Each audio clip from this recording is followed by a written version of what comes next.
Unggah foto saat umrah di Tanah Suci, caption Kiki Saputri disorot, isyaratkan bakal segera menikah. Kiki Saputri unggah foto saat sedang umrah di Tanah Suci. Caption di unggahannya itu langsung jadi sorotan. Kenapa? Komika Kiki Saputri saat ini tengah berada di Tanah Suci. Ia diketahui sedang menunaikan ibadah umrah. Momen saat dirinya beribadah umrah pun diunggahnya di Instagram. Dalam unggahannya itu, terlihat Kiki Saputri berpose di depan Masjid Nabawi, Madinah. Kiki tampil cantik mengenakan gamis berwarna krem.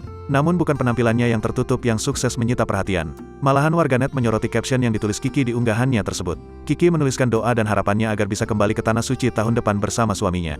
Tahun ini gak apa-apa kesini masih single, tapi insya Allah tahun depan bisa kesini lagi bareng suami. Amin, tulis Kiki, dilansir Tribun Style pada Kamis, tanggal 15 September tahun 2022. Kalimat tersebut seolah mengisyaratkan bahwa dirinya akan segera naik ke pelaminan. Kolom komentar pun langsung dibanjiri doa dari warganet.